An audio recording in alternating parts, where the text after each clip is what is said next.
Ya estamos. Bueno, ¿cómo era lo de las palabras? ¿Puedes repetir eso último, lo de las palabras que decías?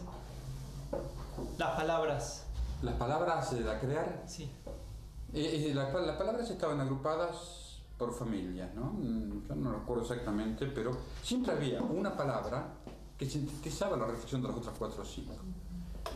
La palabra de trabajo eran máquina, delegado, compañero, y trabajo era la que sintetizaba la reflexión de las otras, y cada palabra tenía ejes de reflexión que permitían esos ejes de reflexión la incorporación de saberes, es decir, salud laboral, medicina preventiva, es decir, todo un montón de saberes que se incorporaban al proceso de aprendizaje a partir de reflexionar sobre la palabra. Inclusive algunos básicamente políticos, porque la palabra delegado, la palabra compañero, abría a toda la reflexión sindical, lo cual traía no pocos dolores de cabeza, porque se abría un debate político entre los alfabetizadores de crítico y cuestionamiento en el lugar donde había sindicato. El sindicato que recibía ese centro educativo con los brazos abiertos, porque hacía algo por los afiliados, pero ese centro educativo, a partir de reflexionar, empezaba a golpear y a cuestionar al dirigente, al delegado. Entonces terminaba creando algunos tipos de conflictos, saludables, por cierto, mientras no tenían bajo control. La última familia de palabras fijada en nacional, que era voto, gobierno, pueblo, América Latina unida dominada. Con esa se terminaba la etapa de alfabetización, pero también la etapa de alfabetización era la primera etapa de un proceso más amplio. La primera etapa era la alfabetización, la segunda etapa era la operación rescate, que era tomar a aquellos compañeros que no habían terminado la escuela primaria, pero que habían tenido acceso a saberes por un pequeño nivel de escolarización, por el trabajo, más los que venían de la campaña de alfabetización, para que de una manera acelerada pudieran terminar la escuela primaria. Y no necesariamente transitar por todo el sistema educativo, sino reconocer los saberes que ellos ya habían construido, lo que habían accedido, La segunda etapa era la formación de recursos pedagógicos a partir de la historia de la gente.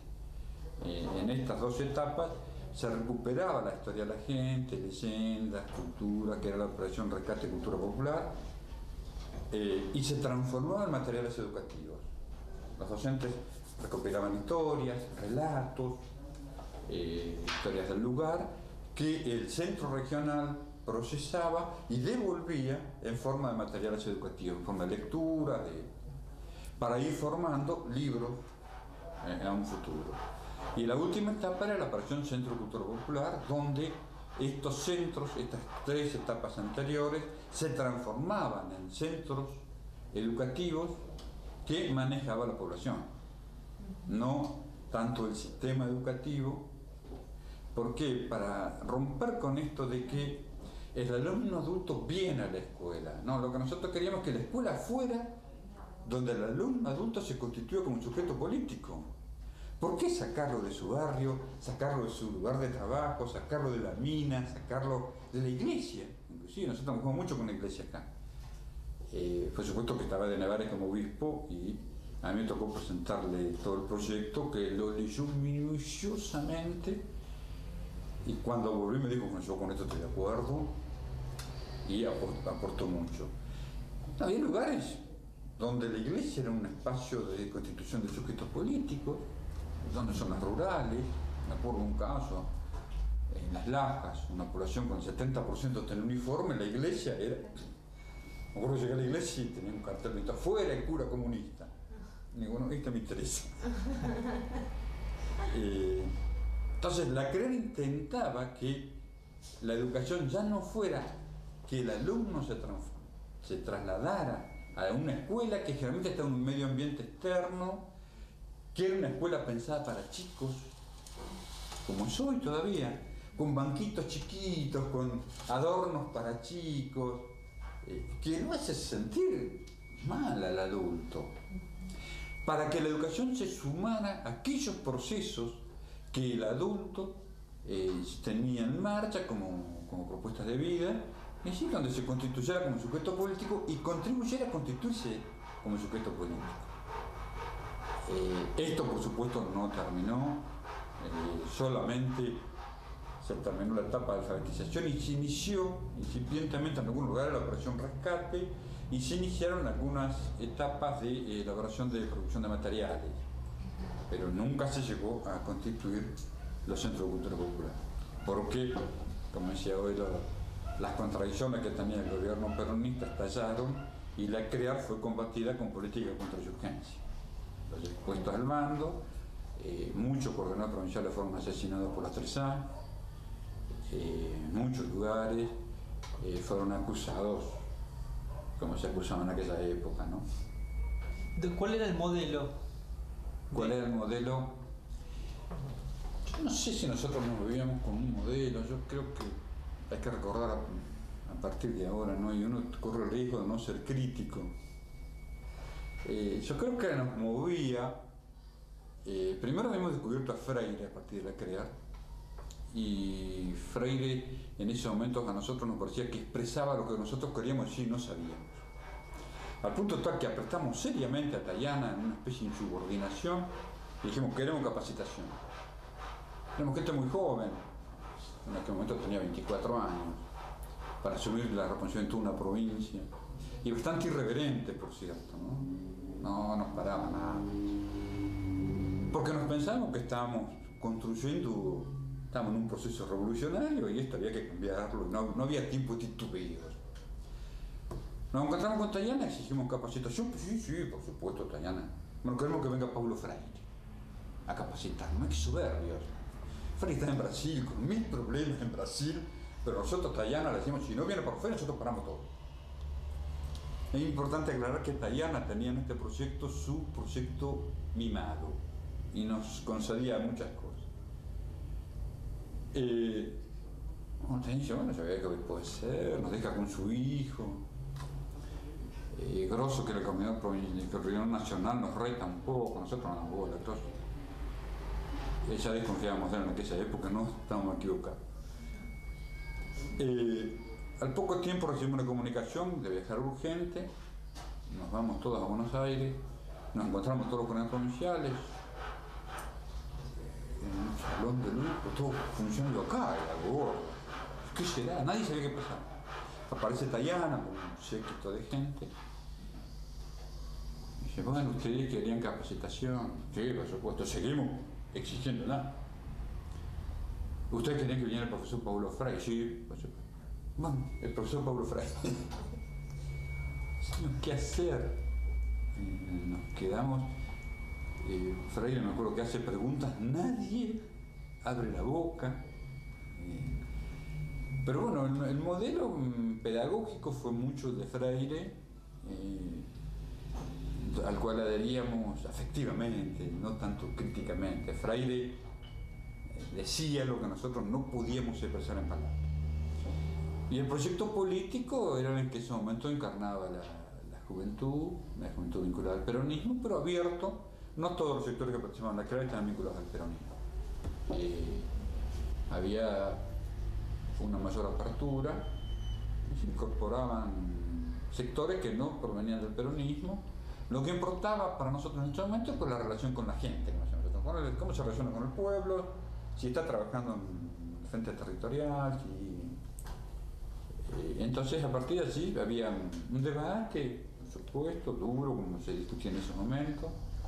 Los conflictos se resolvían o se postergaban de otra manera que hoy, pero tampoco nosotros pensábamos que debiera existir un modelo para delinear la acción. Nosotros decíamos que esta preexistencia de un modelo terminaba abortando todo proceso.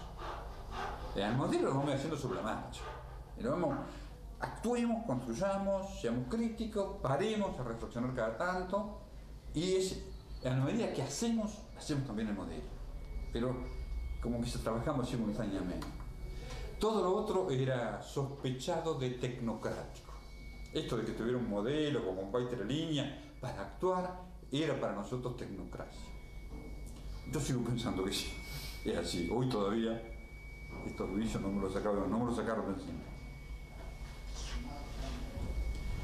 Pero pedagógicamente sí, estaba lo de Freire, mucha incidencia. ¿La experiencia cubana?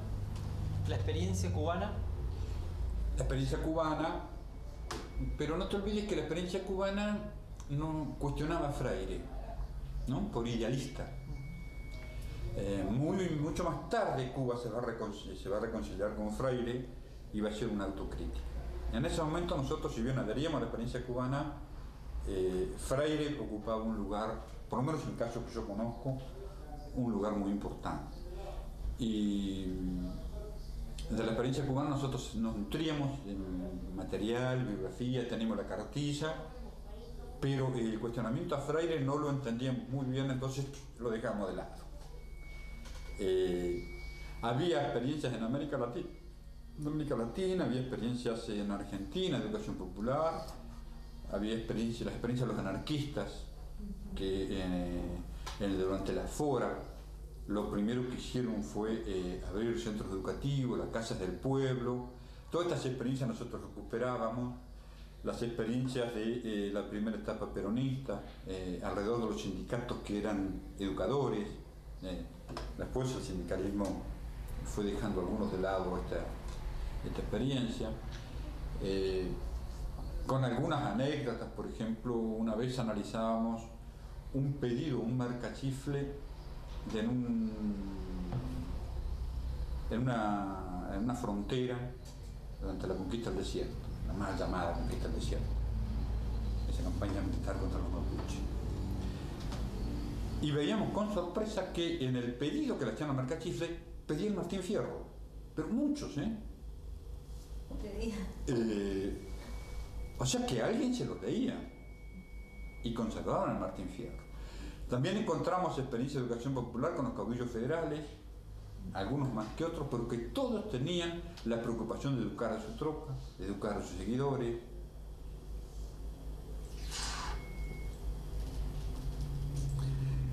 Creo que fue por esto que recuperábamos también la experiencia educativa de la Universidad de Buenos Aires en la época de Ilia, a partir de la Secretaría de Extensión, que fue la que va a sentar las bases para que la educación de adultos se institucionalice.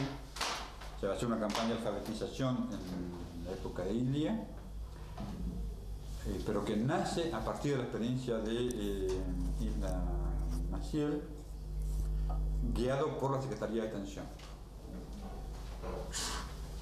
Sobre esta base después se organiza la campaña de Ilia y sobre esta base se organiza lo que va a ser la DINEA, la Dirección Nacional de Educación de Adultos. Pero se institucionaliza la educación de adultos a partir de así. Esto para nosotros era importante.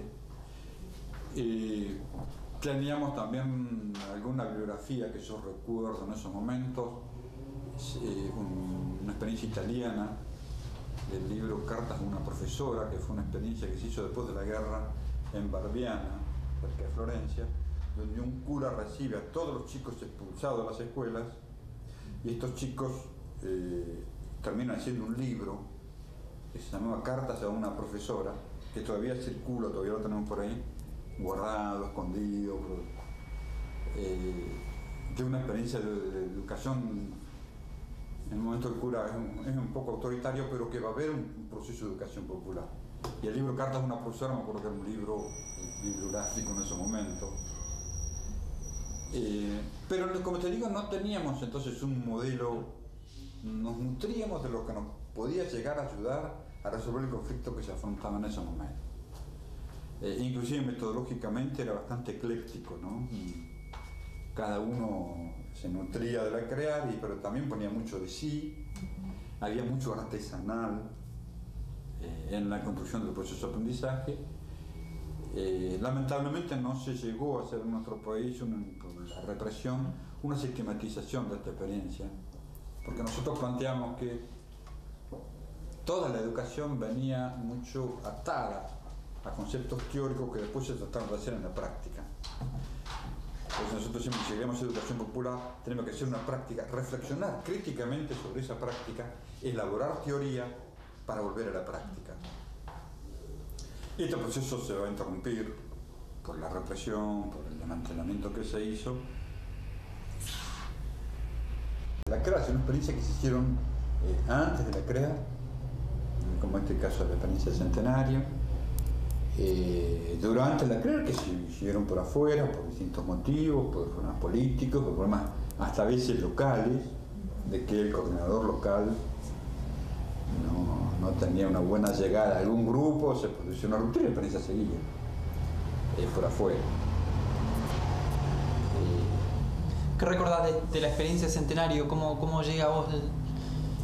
¿Cómo conoces? La experiencia Centenario, yo la conozco en la época de la CREA, ¿no? Sabíamos que se estaba haciendo algo en Centenario, sabíamos que había una experiencia en un barrio de alfabetización, pero me parece importante marcar que en esa etapa, la etapa de movilización de nuestro pueblo, daba infinidad de formas organizativas, inclusive educativas, porque en la etapa de movilización de nuestro pueblo demanda, históricamente hay una constante que demanda de educación. Hay una demanda de educación que si el sistema no da respuesta, nuestro pueblo de alguna manera, por algún lado, la encontraba su respuesta.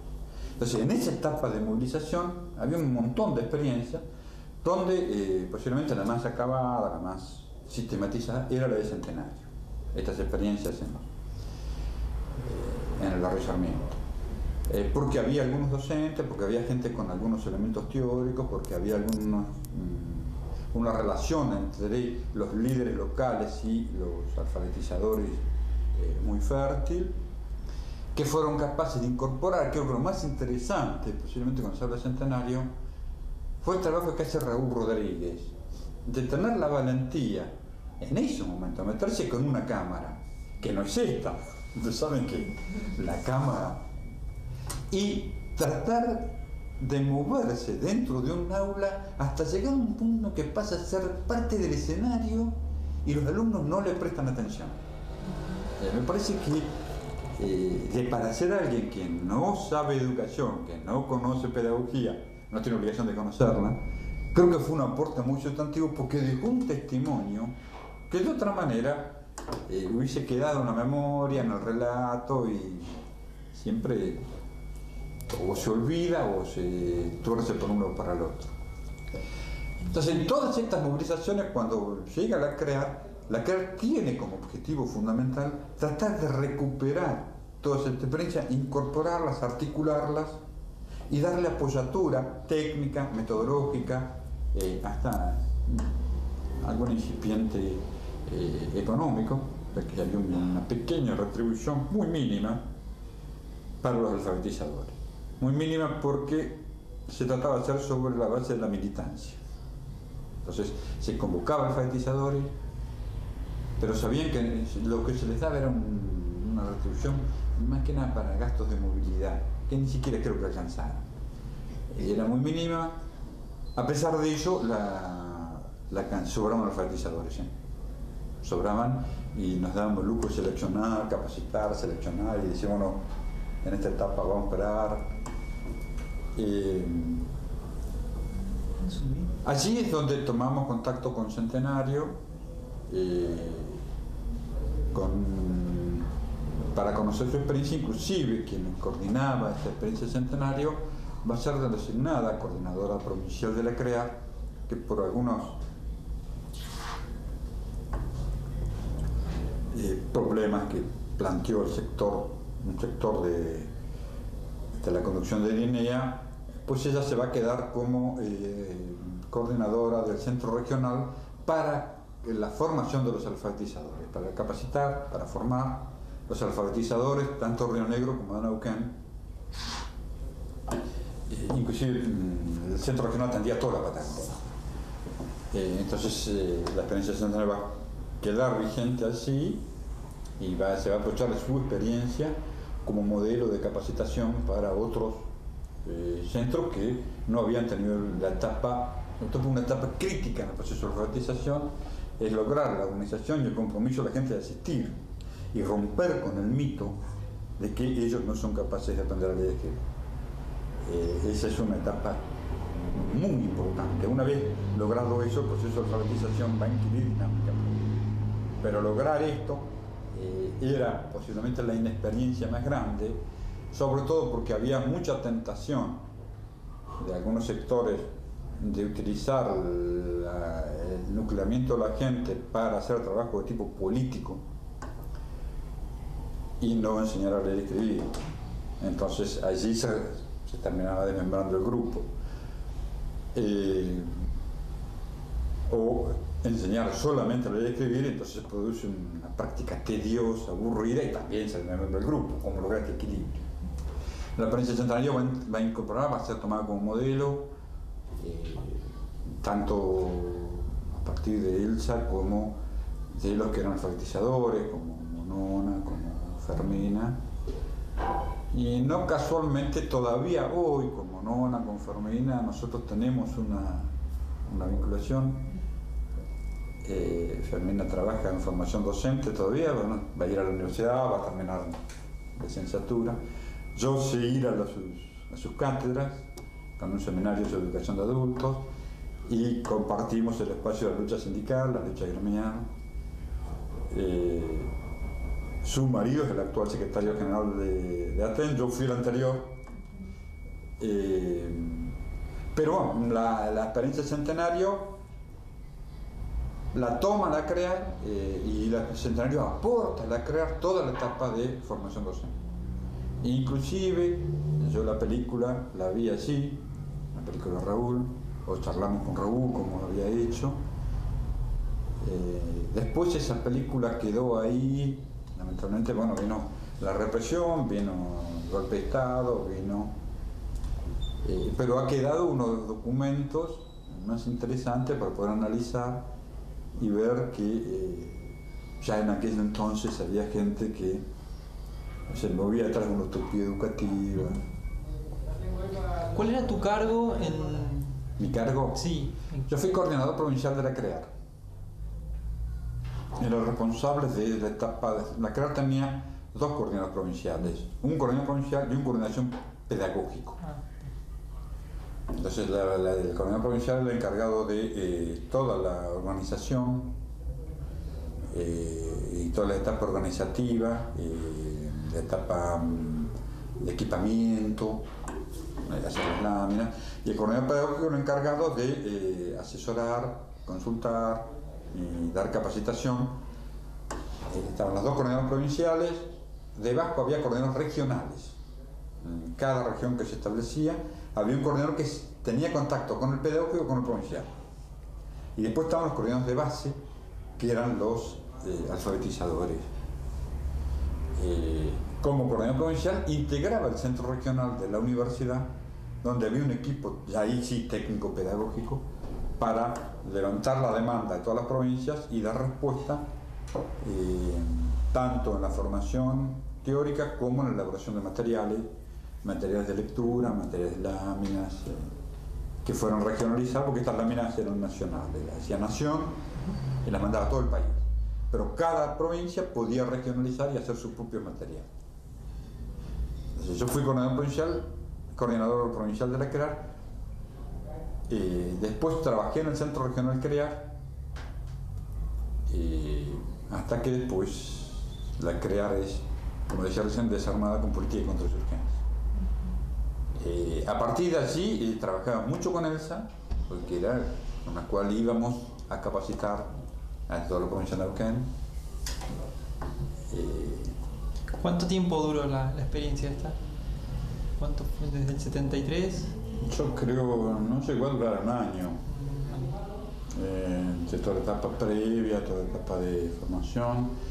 Inclusive nosotros empezamos a trabajar sin la norma que nos nombraba. Nosotros estamos trabajando y no teníamos designación. No teníamos, estábamos flojitos papeles. Mientras salía, porque el proyecto estaba, porque iba a salir, nosotros salimos a trabajar. Entonces cuando venía el proyecto, para poder trabajar.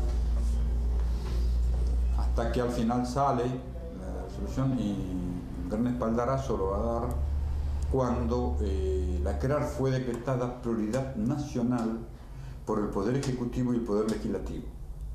Entonces nosotros tenemos una credencial, que estaba el decreto, por el cual había sido decretada prioridad nacional, Y decía, por lo tanto, todos los organismos dependientes del Poder Ejecutivo Nacional están obligados a colaborar en la provincia de Neuquén con la persona y daba mi nombre y mi foto. Eso da un poder muy grande, porque yo iba a tomar el avión para ir a Buenos Aires y no sé qué pasaje, estaba la credencial. Aerolínea me tenía que llevar. He viajado en la cabina del radiooperador, en la cabina del comando porque no había lugar. Pero bueno, va a tener un respaldo muy grande al momento de cuando el gobierno nacional, la credencial la firmaba Juan Perón, Juan Domingo Perón y el presidente de la Cámara de Senadores.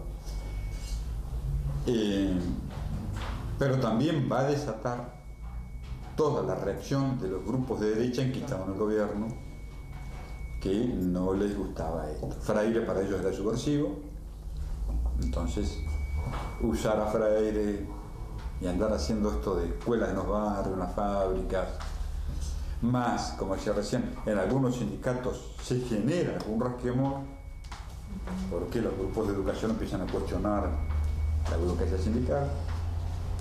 Entonces se va a armar y la debilidad del proyecto de Tayana. Cuando cae Tayana no va a reír. ¿Cuál es tu formación? ¿Cómo llegas a la educación? Yo soy maestro normal nacional, ya no existen más esto.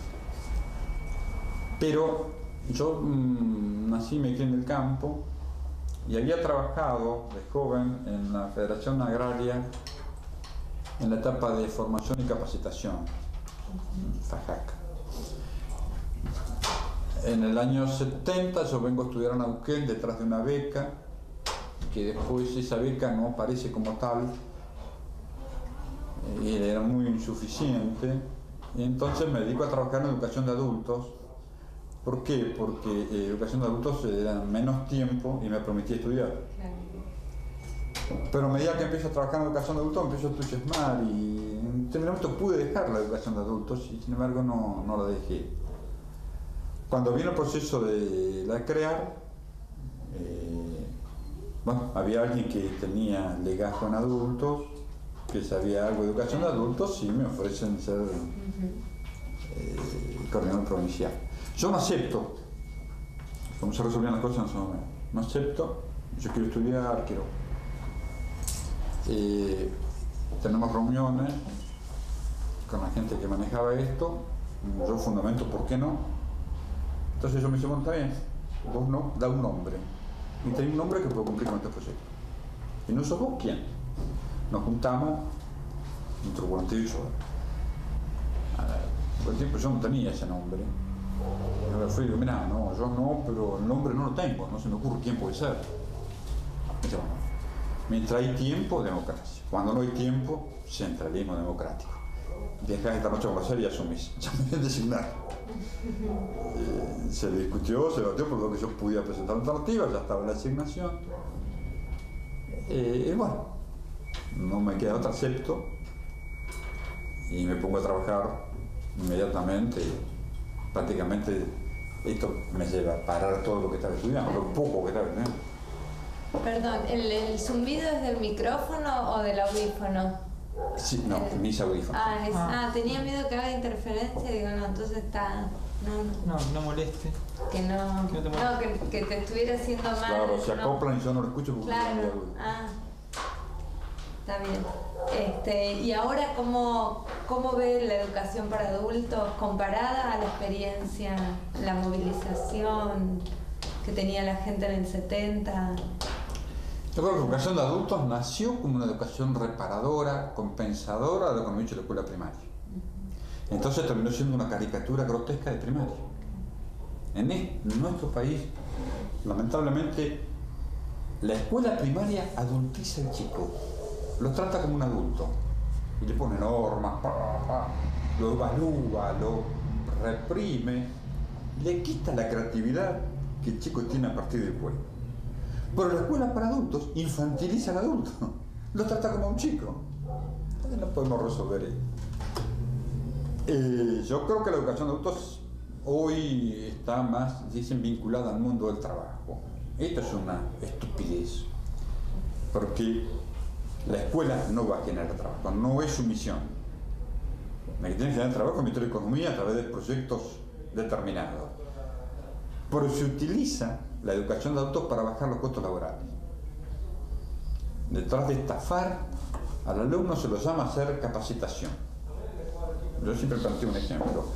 Si yo soy el único dueño de una máquina que sirve para hacer esto, y vos sos la única que sabés manejar esa máquina, en la negociación salarial vos me arrancás un buen salario.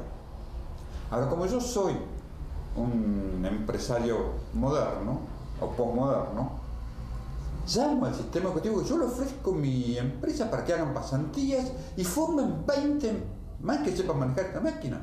Mirá lo que gana ella, vos podés llegar a ganarlo. Cuando tengo los 20 formados, los llamo y digo, ¿vos cuánto querés ganar? ¿Y vos? ¿Y vos? Hasta que uno me trabaja por la comida. Entonces, está usando la educación de adultos, la formación laboral, para bajar los costos laborales. No para generar conciencia en cómo funciona el mundo del trabajo y cómo el adulto se puede armar de herramientas para insertarse en ese mundo del trabajo. O por supuesto que esto está de las manos del Banco Mundial, que viene con su proyecto. En esta provincia no hay ley federal. Está suspendida. Mentira. Está suspendida por una lucha sindical que la denunció, la descalificó, pero la ley federal sale hasta por la canilla del banco. No se llama ley federal, pero el proyecto educativo es ese. Ese proyecto educativo, en el desfinanciamiento de la educación, agarró el sistema educativo de adultos y lo destrozó. Nuestro país tenía un gran sistema educativo de adultos. Hoy son muy pocas las provincias que tienen un sistema educativo de adultos. Yo tengo un cargo base en la Dirección de Educación de Adultos. Soy técnico, sí. Acá todavía queda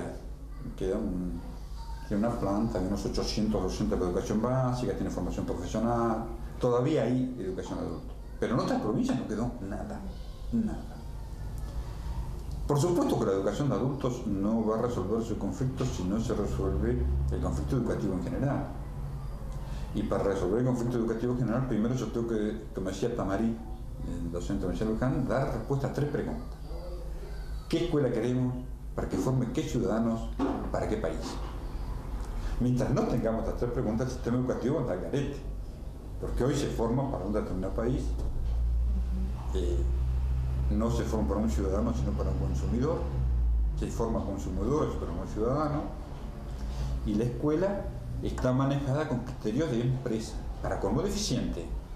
Y la escuela es una inversión, no es un gasto. Sin embargo, no, se cansan de hablar del gasto educativo y no de la inversión educativa. Entonces, la crisis del sistema educativo, la crisis de la educación en nuestro país es producto de la crisis del sujeto pedagógico que generó la generación del 80 que llegó hasta nuestros días y que el neoliberalismo viene a hackear. Ahora nosotros como docentes, como militante docente, te digo, entre el modelo educativo de la generación del 80, que se agotó, pero se agotó el modelo de la generación del 80, no estamos de acuerdo. El que propone el neoliberalismo pasa bajo nuestra nariz y tiene mal olor. Entonces cuando atacan la escuela, nos replegamos a defender esta escuela, que murió. Murió porque mataron al Estado educador, mataron al Estado de bienestar. Y la escuela nuestra era hija del Estado de bienestar. Nos está costando pegar el salto para plantear una tercera alternativa, recuperando lo mejor de la escuela del Estado de bienestar. La democracia, el acceso a los conocimientos, que tiene cosas buenas para rescatar, pero ponerle de frente a los desafíos que vive el mundo. Ese salto nos está costando a los docentes. Entonces, porque nos está costando pensar un modelo de país. Nosotros dependemos de una escuela. Fíjate vos que un cuestionamiento que nosotros hacemos serio a veces a algunos compañeros sindicales es que para ellos escuela pública es escuela estatal. Para nosotros no. La escuela pública es la escuela democrática. Hay muchas escuelas estatales que no son democráticas. Está en manos de un director autoritario, esa escuela no es pública. Y hay muchas escuelas privadas que son democráticas, las que son alrededor de la iglesia, que tienen un cura piola, un cura. Entonces, el concepto de escuela pública igual a estatal hay que ponerlo a remojo. Por eso marca una dependencia de la educación del Estado, porque en nuestro país Primero surgió el Estado y después surgió la sociedad civil. Hicimos la Revolución de Mayo y nadie se enteró. Después fuimos a avisarle que nos habíamos independizado de España. Hoy con Repsol acá no nos independizamos. Y la escuela nació estatal. En otros países, en Europa, la escuela estatal fue resultado de luchas de las escuelas privadas con la estatal. Luchas populares muy fuertes que diseñaron un modelo de escuela. Acá no, acá la hicieron en un escritorio y después la mandaron para todos lados. Y nuestro país garantizó, hasta hace poco, escuela para todos. No garantizó educación para todos. Pero escuelas uno recorre el interior y hay hasta una escuela rancho, una banderita en un lugar más insólito. Entonces la escuela pública fue estatal, salvo los cuestionamientos que hace la Iglesia con la lucha libre o laica, porque se llama muy piola usted, le dijo la Iglesia, mucha educación libre, pero los cristianos, si queremos tener educación cristiana, no podemos tener libertad de tenerlo. Y metió en crisis al liberalismo y sacó la ley de educación privada, la bendita 695.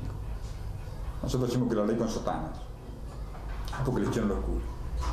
A partir de ahí, acá en nuestro país no existió la escuela privada. La única escuela privada es la escuela confesional, que era privada más o menos. Cuando viene toda la onda del liberalismo, no pueden privatizar la escuela porque no hay empresas privadas que la compren. Entonces salen, a partir de la ley 695, a favorecer las empresas educativas que se puedan quedar con el sistema educativo. Entonces lo primero que apuntan es a las universidades, a los institutos de formación docente, a lo que sea rentable. Ahora, en esta privatización de la escuela, nadie se va a quedar con el sistema de adultos, porque los alumnos adultos son pobres, no tienen para pagar. Entonces, o queda como atención social, como contraprestación de los planes de trabajar, jefe de familia, o va a seguir siendo en la esfera estatal. Pero en síntesis, un poco volviendo a tu pregunta, yo creo que no vamos por resolver ni la educación de adultos ni ninguno de los escenarios educativos si no empezamos a discutir por lo menos un nuevo modelo de país. Yo siempre protesté cuando escuchaba a compañeros decir, en este país, siempre preguntaba, ¿y qué? ¿No es el tuyo? No, hoy creo que tienen razón, porque este país ya no es de Repsol, es de Telefónica, lo vendieron, lo rifaron. El Estado, hay un Estado desertor de las acciones sociales. Entonces no podemos seguir pidiendo la contradicción de pedirle a este Estado que no es más nuestro. Hay que construir otro Estado. Pero para construir otro Estado hay que construir todas las herramientas que el Estado, como pan institución, le otorga sentido a las cosas. Partido político, sindicatos, todas las formas organizativas que de alguna manera diseñan el Estado o integran el Estado. Cuando yo volví a Italia, era muy difícil. Yo, por la carrera, tuve 2 años a disposición del Poder Ejecutivo en Rawson, en donde un interrogatorio como los que solía hacer esta gente me dejó sin audición, me rompieron los oídos. Y después de estar 2 años en Rawson me fui a Italia porque tengo un abuelo italiano como auxiliar. Cuando vuelvo de Italia, en Italia había y a poco tiempo trabajaba en la Secretaría de Estado del Vaticano. O sea, de subversivo empleo de la Secretaría de Estado del Vaticano. Pasé así. Cuando llego a Italia buscando trabajo, era difícil insertarse. Hablo con De Nevares se acordaba de la experiencia educativa y me ofrece la posibilidad de ir a una comunidad mapuche que había fundado una cooperativa que lo había independizado del mercachifle que los explota y los estafa. Pero con la inflación, no manejaban la inflación y habían fundido la cooperativa. Entonces todas las familias se reúnen, regalan 2 chivos para recapitalizar la cooperativa, pero piden capacitación. Allí De Nevares me pone en contacto con un grupo de gente, misioneros, se llamaban promotores sociales, que trabajaba con un cura muy pintoresco, que era el cura Francisco Calandino, y vivía arriba de un camión. Y voy al lugar a ver qué querían los muchachos, los puches, hablo con ellos, y me doy cuenta que imposible que esa experiencia salga mal, porque era una necesidad de la gente. Vuelvo, le digo a la vez que acepto, hablo con la Universidad de Comahue si me va a ayudar, la Facultad de Ciencias de la Educación me ayuda, y me voy a vivir a la comunidad, en los 3 meses de veranada, que veraneaban sobre los campos pagos. Se voy a trabajar una educación, porque allí la escuela, que había sido fundada en 1911, nunca nadie había pasado más allá de un 4º grado, y en toda la comunidad no había una sola palabra escrita. O sea, casi todos analfabetos por desuso. Entonces voy a trabajar con un grupo de jóvenes y con algunas mujeres, un proceso de educación para enseñarles a manejar mínimamente la cooperativa. Alfabetización, posalfabetización, una cosa tutti frutti que hay mucho. En realidad yo fui a alfabetizar porque ellos me dicen que ninguno sabe leer. Al poco tiempo de empezar la alfabetización, me doy cuenta que saben leer. Pero como habían acumulado tantos fracasos, ante la pregunta preferían decir yo no sé nada, porque tenía miedo de volver a fracasar. Yo me hago distraído con esto y inicio un proceso para enseñarles a administrar la cooperativa. Pero cuando era hace por 3 meses, me voy a vivir en carpa, doy clases en 3 lugares, la educación es muy larga, ellos me prestan un caballo para desplazarme, me acompañan, hasta que cuando va terminando la experiencia, los pibes empiezan a plantear si ellos no podían terminar la escuela primaria. Porque hay un hecho interesante, el maestro de la escuela se va. Entonces yo vuelvo al consejo y consigo que designen a un docente más comprometido con la gente. Entonces se va a armar una experiencia organizativa con el médico, el agente sanitario, el agente rural, la escuela, a trabajar todos en conjunto con la comunidad, que era muy democrática. Entonces empiezan a presionar para poder terminar la escuela primaria. Obviamente ya está terminando el proceso de veranada, ya están por venirse invernada, porque ya se viene invierno. Y yo vengo y presento un proyecto al Consejo Provincial de Educación para finalización del ciclo primario, por lo menos de estos grupos de pibes. Pues se conoce, anda con vueltas, y yo me voy como universidad, con la universidad y OIPA, que eran los dos que me apoyaban. Y con el maestro trabajamos, con el agente sanitario, un proceso muy fértil. Los pibes aprenden una barbaridad, pero siempre seguimos la negociación con el consejo, que sí, que no, que bueno, que acá, que allá, que los docentes se designan por junta. Acá atrás decían un docente de junta, pero falta saber si quiere venir. Tenía un territorio muy inhóspito. Hasta que al final, cuando la experiencia ya es exitosa y la comunidad la valora, el consejo, yo le hago una propuesta, le regalo la paternidad de la experiencia a cambio de que entregue los certificados, porque la gente quería el certificado. Era una aspiración. Uno dice, ¿el certificado para qué? ¿Es un papel? No, para la gente significa muchísimo. Entonces le regalamos la experiencia al Consejo Provincial de Educación. El Consejo Provincial de Educación designa a la maestra de primaria para que pueda firmar los certificados, porque yo no pertenecía al consejo, no podía entregar certificados. Y los que yo daba tenían valor relativo, los podía dar a la universidad, pero ¿qué era la universidad? Esta experiencia terminó, por lo cual 7 pibes terminan la primaria y quedan un montón más que siguen. Lo que yo no quería es que los sometieran a un examen. De todas maneras los preparé para el examen. Si había examen, lo íbamos a presentar. Con una metodología de ir dando respuestas a las necesidades que iban surgiendo. El currículum lo hacía el proceso social que sirvió a la cooperativa, y el motor del currículum era el proceso de la cooperativa.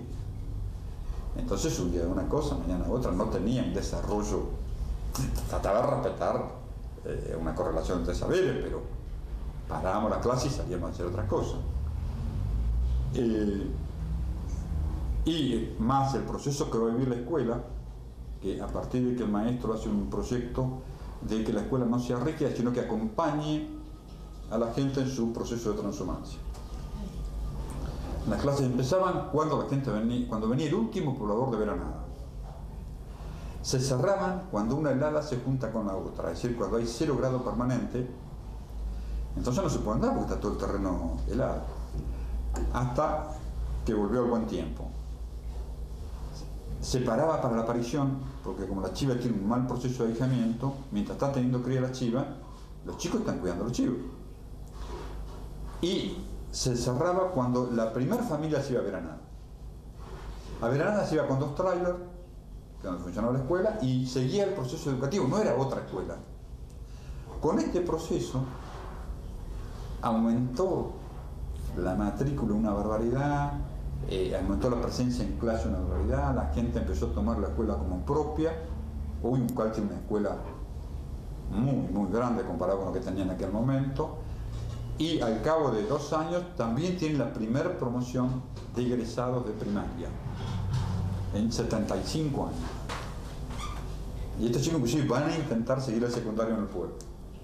Y lamentablemente fracasaron, por un problema cultural, un problema de desarraigo, acostumbrado a vivir con su familia, no quiere vivir al pueblo. En esta experiencia, yo que vengo, la última experiencia había sido la CREA, después me voy a Italia, cuando vuelvo retomo todo lo de la CREA. Y además era una manera de ver si esto que realmente para nosotros había sido un proceso inconcluso tenía sentido. Obviamente que muchas cosas hubo que cambiarlas, muchas cosas hubo que reverlas, pero las láminas que llevo me las hace Mariano Villegas, que fue el dibujante que hizo la lámina de la CREA, ese rollito que se casó así. Lamentablemente no usé todo porque, como decía recién, yo fui a alfabetizar y al poco tiempo me di cuenta que no habían alfabetos puros. Entonces tuve que empezar a cambiar un poco la metodología. Y ellos tenían más énfasis en aprender matemáticas, porcentaje. Porque ¿por qué fundieron la cooperativa? Me voy a dar cuenta después. Porque la barraca le mandaba los productos. Ellos compraban el pelo y los cueros y se los vendían a una barraca que les daba yerba, harina, todos los productos de primera necesidad. Cuando venía en el camión con los productos, le decía, tienen que aumentar el 20% cada producto. Y ellos aumentaban 20 pesos cada producto. 20 pesos la caja de fósforo, 20 pesos de bolsa de harina. La fundieron, porque no sabían lo que era porcentaje. Entonces me empiezan a pedir porcentaje. Esperen, primero me pueden aprender a sumar y restar. Y dividir y multiplicar, después vamos a saber porcentaje. Por eso quería saber porcentaje. Hasta que me doy cuenta que era producto para poder manejar la cooperativa. Entonces, cuando esta experiencia que se llevó a cabo, la hago prácticamente con los saberes, con lo que yo me acordaba, con los materiales de lo que había sido la CREA, y toda experiencia como la de Centenario, que habían aportado un proceso inconcluso, que además era una reivindicación, poder retomarlo y poder decir, bueno, no estábamos tan loquitos cuando hacíamos esto. Cuando la escuela se pone al servicio de los procesos sociales que vive la gente, la escuela no pudo fracasar. La escuela fracasa cuando no se pone al servicio y le obliga al alumno o a la familia del alumno a dejar su patrimonio cultural en la puerta para poder transitar por la escuela. En la medida que esto se revierte, la misma gente va a ir demandando ese saber, y cuando él ve que ese saber le sirve para resolver situaciones conflictivas de su vida cotidiana, ese saber no se olvida más. Entonces, como experiencia actual te voy a decir eso, y después todas estas experiencias se sistematizan un poco y se empiezan a trabajar en institutos de formación docente. Todavía hoy la experiencia, yo sé discutir con futuros docentes. Mi mujer trabaja en un instituto de formación docente, de tanto en un seminario, con Fermina yo sé ir al instituto de formación y en el campo de educación de adultos, ¿no? Donde soy técnico encargado de la capacitación de los docentes. Pero el nudo base fue la experiencia, esta experiencia. Una maestra, una vieja maestra, me dice, yo tengo láminas de la CREA. Cuando las repartieron yo las conservé. Algunas fueron encontradas en boliches que las entregaban para envolver. Y la gente las vio, le gustó y las guardó.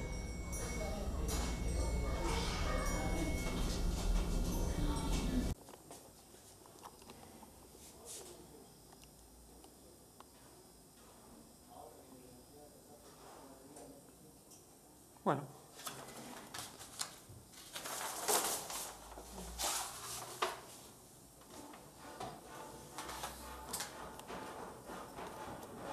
Esto era para la palabra zapato, en zonas rurales, zonas suburbanas, donde como hoy el calzado era determinante, los chicos no iban a la escuela por falta de calzado. Entonces se hace un lustrabota frente a una zapatería. Y el chico, por supuesto, está descalzo. Está descalzo.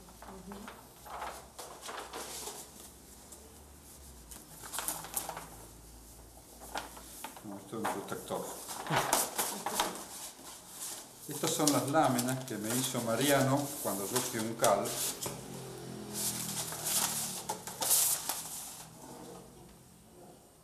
Más chiquita porque había que reproducirlas por fotocopia. Claro. Claro.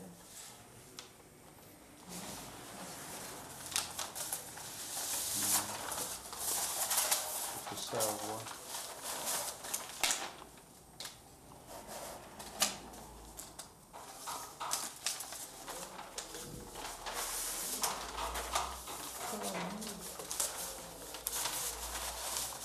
Esta la tenemos. Esto es leche.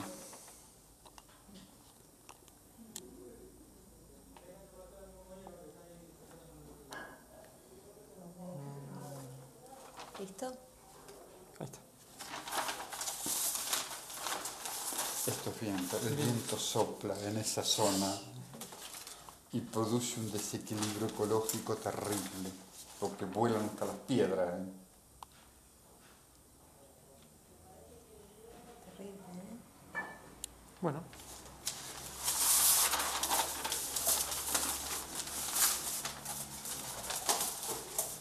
Esto es mate. Mate era la primera palabra de la campaña de alfabetización.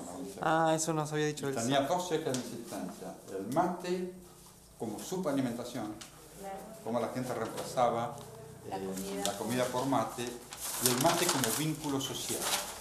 Es decir, los patrones no tomaban mate. Estos alambres, es un problema muy serio con los estancieros que le corren los alambres para quitarle territorio a los mapuches. Ellos le llaman los alambres con patita. Un alambre caído Se acá. está moviendo, claro. Siempre hacen los alambres nuevos los estancieros para dentro del territorio que tienen ellos. Ropa.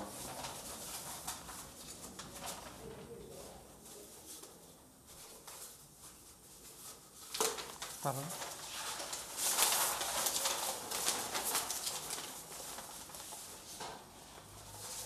En un cal tiene una característica: se alambra el terreno sembrado. El campo no tiene alambres. Se alambra solamente la parcela que sembró el paisano, porque el campo es propiedad comunitaria. Ah, Y se alambra para que los chivos no se coman Claro. puesto. Acá fue donde Mariano hizo el mural también. Hizo un mural con los chicos, ¿puede ser? No, no te entendí. Sí, acá es donde Mariano hizo un mural. Hicieron un mural con los Sí, chicos cuando se... en este lugar. Me contó. Lamentablemente ese mural se cayó porque estaba hecha con adobe.